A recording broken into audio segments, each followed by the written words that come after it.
காஞ்சிபுரத்துல பலரும் அறியாத ஒரு கோவில். இங்க இருக்க இறைவன் சிவபெருமான் ஜுரம், வெப்பம் சார்ந்த நோய்களை குணப்படுத்துவார் அப்படின்னு நம்பப்படுற ஒரு கோயில். சோழர் காலத்துல வித்தியாசமான கோயில் கட்டிட அமைப்புல கட்டப்பட்ட ஒரு கோயில். இந்த கோயில் எங்க இருக்கு அப்படின்னு கேட்டீங்கன்னா, காஞ்சிபுரத்துல ஏகாம்பரநாதர் கோயிலுக்கு மிக அருகாமையில தாங்க இருக்கு.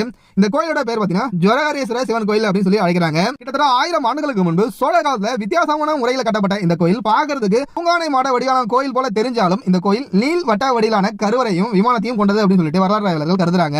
இங்க இருக்க இறைவன் சிவபெருமான் ஜுரம், வெப்பம் சார்ந்த நோய்களை குணப்படுத்துவார் அப்படின்றது மக்களுடைய நம்பிக்கையா இருக்கு. இந்த கோயில இருக்க இறைவன் சிவபெருமான சுர வட்டாரமுடைய நாயனார் வெப்பேரிநாதர் அப்படின்ற பேர்ல அழைச்சிருக்காங்க. அந்த காலத்துல கருவறையில இருக்க சிவபெருமான் அதிக வெப்பம் கொண்டவர் அப்படின்ற காரணத்தால கருவறையை சுத்தி 3 இடங்கள்ல பாத்தீங்கன்னா சாளரம் இருக்கும். அதாவது கல்லால் செய்யப்பட்ட ஜன்னல்கள் இருக்கும். கருவறையில இது போன்ற சாளரங்களை நம்ம வேற எந்த கோயிலும் அதிகமா பார்க்க முடியாது. அது மட்டும் இல்லாம இந்த கோயில்ல நிறைய சின்ன சின்ன குறுஞ்சிற்பங்கள் இருக்கும். ஒவ்வொரு சிற்பமும் ஒரு தனித்துவமான விஷயத்தை நம்மளுக்கு சொல்லிட்டே இருக்கும். முக்கியமா சோழருடைய குலதெய்வமான நிதும சூதனியோட சிற்பம் ரொம்பவே அழகா இருக்கும். கருவறை விமானத்துல பாத்தீங்கன்னா 20